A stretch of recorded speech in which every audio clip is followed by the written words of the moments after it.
Hi, my name is Kamilah Rose and I am here for my first book video for 2022, and I have been putting this video off. Like most things I do, I ended up putting it off, but we're going to go over 22 books for 2022. I've seen this be something that a lot of folks do in my Black Girls Read Books group on Facebook. They've had a ton of really beautiful spreads they've created.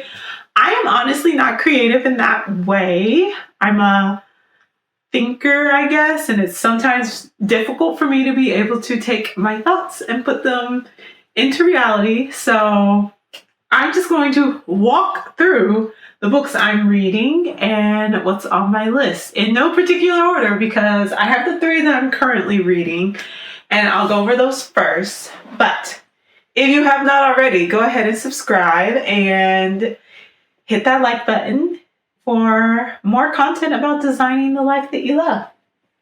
Let's get started. So I have 3 main books that I am committed to finishing that I just got.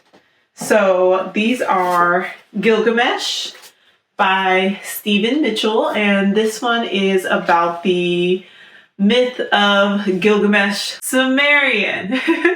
This is a Sumerian myth, and it is about Gilgamesh, who is a king, and it's about the gods. And I am reading this book particularly because it is a myth associated with Inanna, who is one of the main goddesses that I like to do work with, and I wanted to read more about someone who is associated with her. And this is also one of the myths that kind of moves from the more goddess-centered conversations to more of the masculine patriarchal conversations around power and things like that in the world. So I wanted to be more familiar with that, so I grabbed Gilgamesh.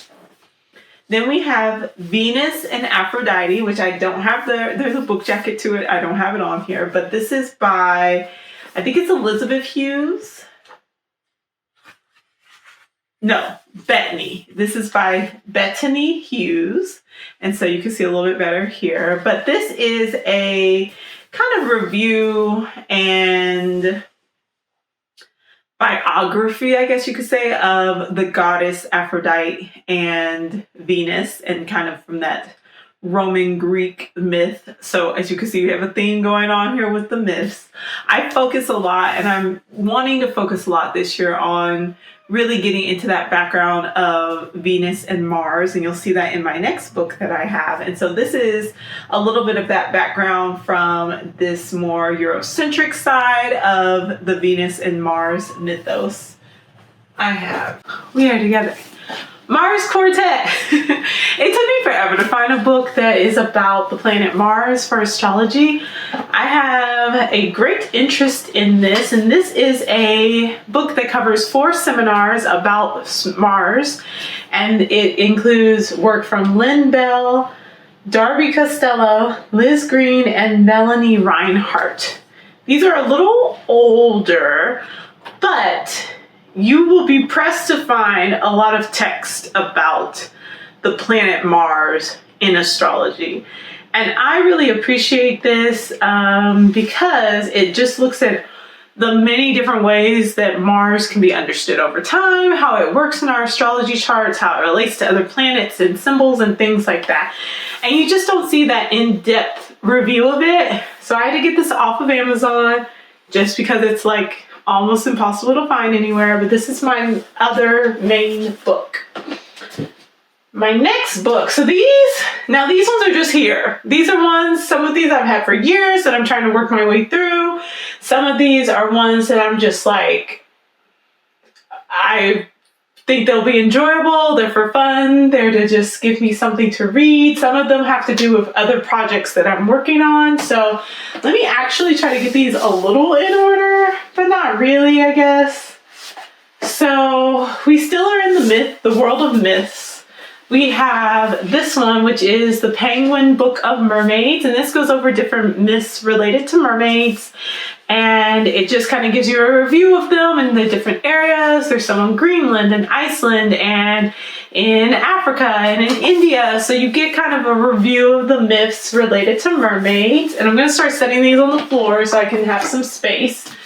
We have Save the Cat Writes a Novel, because I'm working on a book, which is what some of these books are related to. Not all of them. Some of them are related to other projects or just areas that I'm interested in. But we have the Save the Cat Writes a Novel by Jessica Brody, so that I can work on getting my structure together for my writing. And I will have writing vlogs coming, so look out for those. In fact, I think I'll be posting, I probably posted the writing's on Wednesday, so it'll come tomorrow, will be where I talk about the writing journey.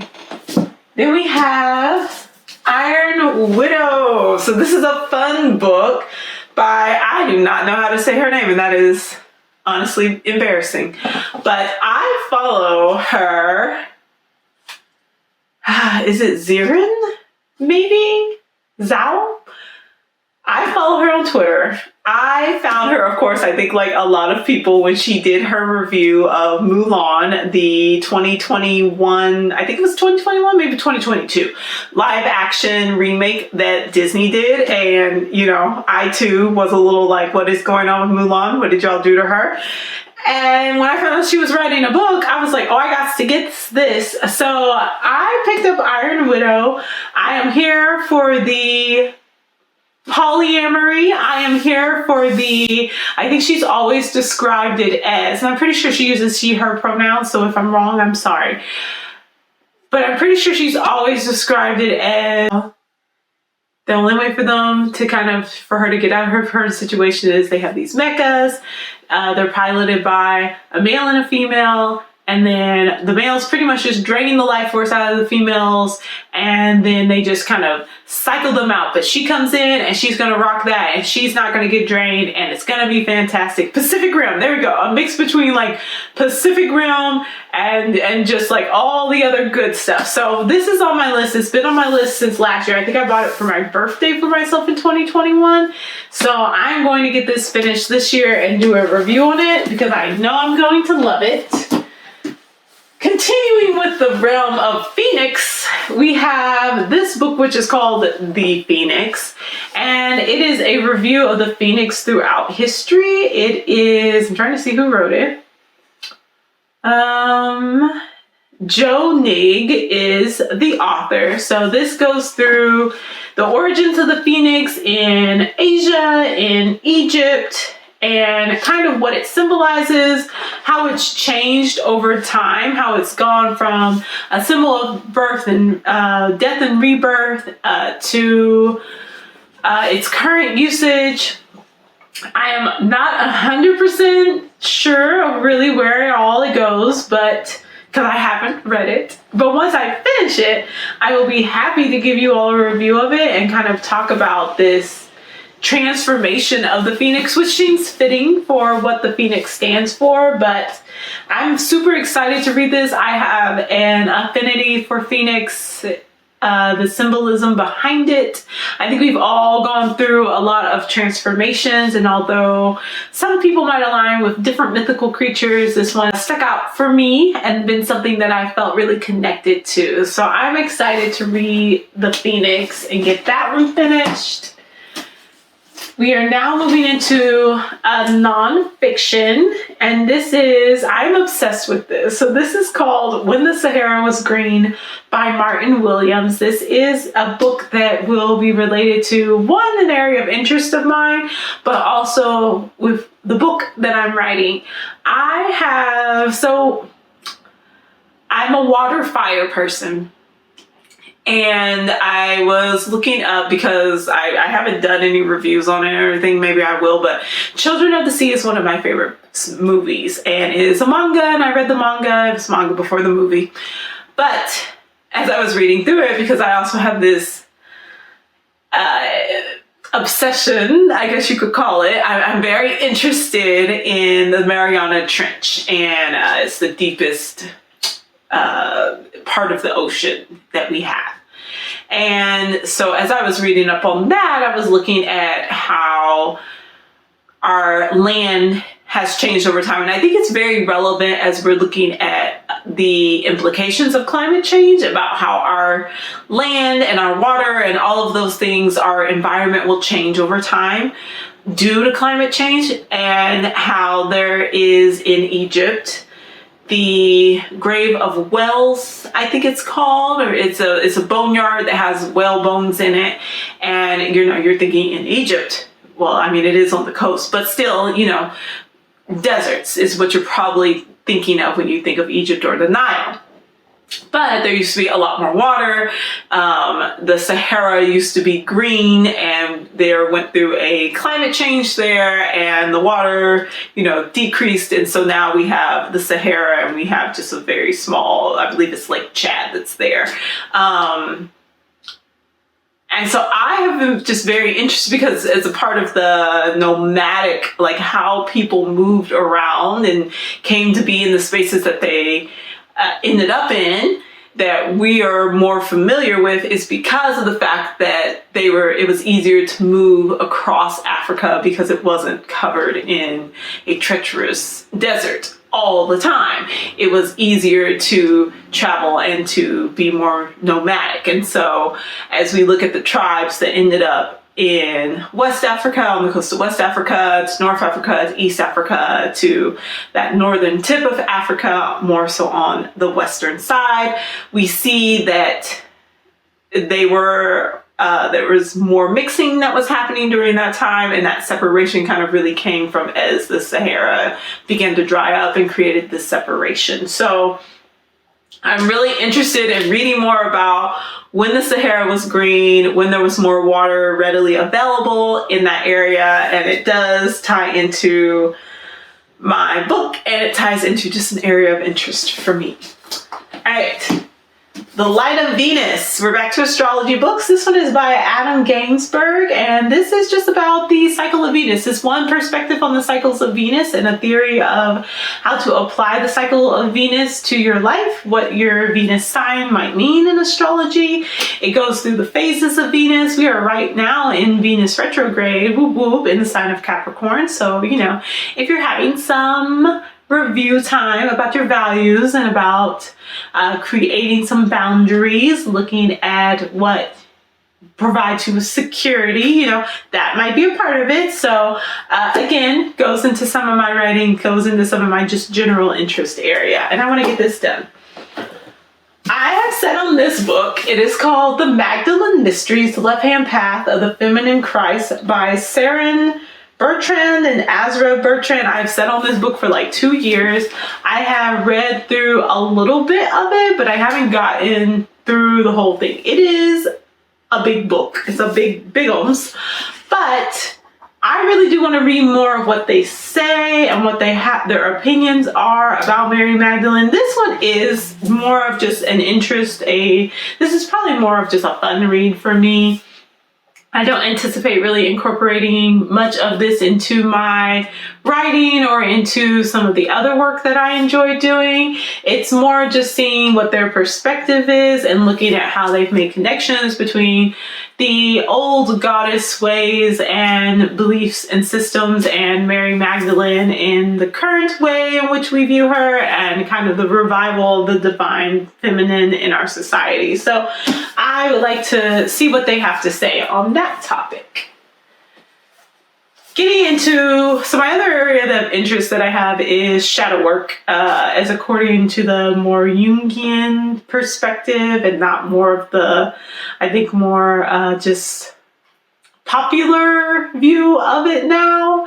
So I have Marie-Louise von Franz' Alchemical Active Imagination. I think I have actually read through this before, but this gives her perspective on the use of active imagination when you're looking at shadow work.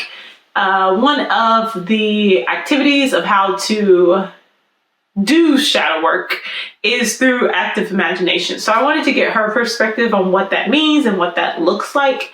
An example of active imagination could be, say you have a dream, you're trying to understand your dream, what it means. And so you would sit down and kind of in a meditative state, go back through, like relive your dream, only while you're conscious. in order to kind of further on and dive deeper into the meaning behind it. So that's the active imagination part.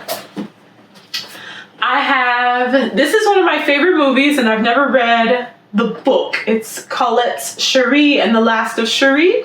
And so I just wanted to read this because I adore the movie. The movie is almost like it coincides pretty closely with the book, so I found that to be enjoyable. La Belle Époque is or is it La Belle Époque?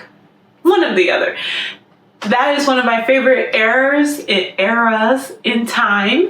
And so the Golden Age, it is a fascinating period to me when you have that kind of like small slice of peace at the early 1900s, you know, that turn of the century before, you know, everything just fell apart again because of all the wars.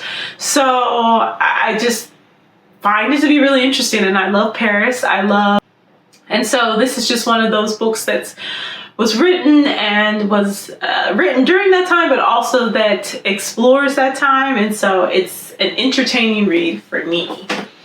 Going back into shadow work, which we have a couple of shadow work books coming up. We have James Hillman and the Dream of the Underworld. This is one that looks into shadow work as far as James Hillman's perspective, and it looks into that dream analysis, what dream symbolism may mean, why we have the dreams that we have, and then it gives some information about the different interpretations of dream analysis. I have read this one before, but I want to go back into it and read it again. We have here C.J. Jung's dreams. So this is his perspective, Jung's perspective on dream and dream analysis and what it means and the alchemical practice behind dreams and their interpretation. We have Zora Neale Hurston, and we have Their Eyes Were Watching God. I've never read this book. I have seen the movie with Halle Berry though, and I'm excited to read this. Then we have Colette again, and we have Gigi. Now, I think that this is a very interesting book because it is about a young girl, who is being groomed to be a courtesan, and what that ends up looking like for her, and how she ends up being partnered with someone who they expected she would be a courtesan to for a couple of years, you know, until he was ready to move on. But at least in the film, they end up getting married. So we're going to see what happens in this book, and I'm going to see how I feel about this, because I felt kind of strange about the film. And I want to see how I feel about the book, and if it's still, I'm trying to keep it in that context of the time in which it was written, but it's still like, it's got weird vibes. So we're going to see how I feel about it. Alright, so this is probably the only book that's like not related to all those many things, but directly related to things I talk about on this channel, is The Simple Path to Wealth by J.L. Collins. This has been recommended in like every one of my financial groups that I'm in. They all say to read it. I went ahead and bought it, but I have not read it yet. I should probably put it higher up on my priority list, but it's not. I don't actually have a priority list, so maybe that's something I'll work on. But this is supposed to help you understand financial independence, investments, all that fun, great stuff. So this is definitely on my list to get read this year. I have another book about myths. So we have Egyptian myths here, and these are just fun, cute little books that I've seen at Half Price Books. You notice a lot of my books come from Half Price Books. The general editor is Jake Jackson, and it just goes over the myths related to Egypt. So this will be helpful when I'm looking at and reading through Her Eyes Were Watching God to see if I can find more of a correlation between that myth related to Isis and Osiris and to Tea Cake and Janie. So we'll see how that one goes. Then I picked up this one during the sale. They got me, y'all. Barnes & Noble's got me with their sale. I picked up this one called Instructions for Dancing by Nicola Yoon, maybe? It looked cute and it looked fun. So I picked it up. I don't know what this book is about. I have no idea. It says Abby Thomas doesn't believe in love anymore, especially after the strangest thing occurs. One otherwise ordinary afternoon, she witnesses a couple kiss and is overcome with a vision of how their romance began and how it will end. Okay, after all, even the greatest love stories end with a broken heart eventually. So I guess this goes through, she meets some dude at a dance studio. And it goes through her journey of, I guess maybe she has feelings for him and the visions and what it means and all that. It just looks like fun. And I know I need to pick up books that are just fun, that are just like mindless reads, that are entertaining, because as you all can see, I can get bogged down in some kind of more intellectually challenging things or things that I'm trying to put in conversation with each other. I believe that it is a outcome of graduate school where I'm like, everything needs to be able to be put into conversation with each other. That is not the case. Sometimes I just need to be able to read a book and enjoy it. So that is what this one is. Followed up by, I am thrilled to read this one. I hope I like it. It's called The First Sister by Lyndon A. Lewis. What I think this book is about is kind of a futuristic look at what our world will look like once we've colonized Mars and Venus and some of the other planets. I am not exactly sure. It says here is a first sister has no name and no voice, the priestess of the sisterhood. She travels the stars alongside the soldiers of Earth and Mars, the same ones who own the rights to her body and soul. So sounds interesting. It ties in with my other interest of Venus and Mars and all that fun stuff. And I think that this will be a good fictional book about this subject. So this is going to be another fun read for me, hopefully. I am so thrilled for this one. Naniti Okofara has written this book called, I believe you say it as Noor. And she is an AI being. I have read all of Naniti Okofara. I am terrible with names. Like, I really, really am. And that's sad. I'm going to work on that. Anyways, I've read all of her work. I've actually seen her in person. She was at a University of Texas in Dallas. They did a screening. They did a whole art and science fiction series. And they did the screening of, what is it? The book is called Do Sheep Dream? Blade Runner. They did a screening of Blade Runner, and then she came and she spoke about Afrofuturism. And it was fantastic. So I'm obsessed with her. So I'm super excited to read this book and see what this one is all about. I am also excited to read, I believe it's Akata Woman is the next one. It's the last one in the series. I've read the other two, so I'm excited to read the last one when that one comes out. And so that is my next book, another fun read. And then last but not least, finally we got there, I picked up African Myths and Tales from Half Price Books, and this is an anthology of just African myths and tales. So I hope that I'll be able to utilize some of this information and just grow my overall awareness of the mythos in Africa. One complaint that I have in general when it comes to doing some of this work that I'm interested in is how they just lump everything in Africa together. And I'm just like, that's a continent, and there are a lot of different cultures and countries and people there, but yet it just all gets put into this one singular kind of void. Whereas, you're going to sit there and people are going to want to nitpick and pull apart Irish and Scottish and British and, all of that. And I'm just like, can we start to do some of the same with Africa? And also, like, even in trying to find ancient history, like history before colonization, can we make that information more accessible? Because that's what I'm interested in. Like, I really am not super interested in reading about perspectives on Africa from the perspective of colonizers. I'm just not. So I'd love to see just something different. But I'm going to read this.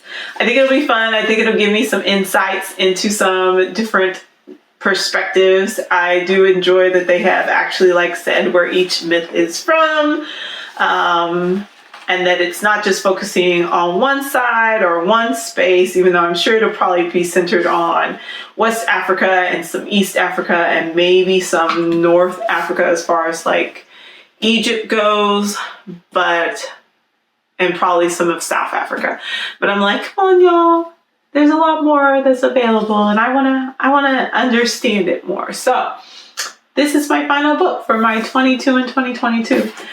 This video probably took a long time, so I'm sorry for that, but I'm excited. I am already going through these first 3. I am on Goodreads. I don't know what my Goodreads is. Probably like Kamilah Rose or something like that. I'll put it somewhere here, and I'll put it in the description so if you want to follow along. And then I'll also be making reviews for all of these mini books. So it's 22 and 2022, which means that I need to finish about 2 books a month. I think I'm on track, especially since the fun books will be easy reads. They'll be easy to get through. The larger books with myths and things like that will take longer to get through. And then the ones that I'm reading, because I'm taking notes and using them as a reference for my writing, will definitely take longer to get through. So that's why I'm reading pretty much probably 3 to 4 books at a time, so that I can kind of, for the ones I want to take longer, like I'm slowly working through this Mars Quartet. As I said, it's a big book, so it'll take a little while, but I'm slowly working through the Mars Quartet. The Venus and Aphrodite book is a lot smaller, so it'll be easier to move through, even though I want to like really make sure I'm paying attention to what it's saying.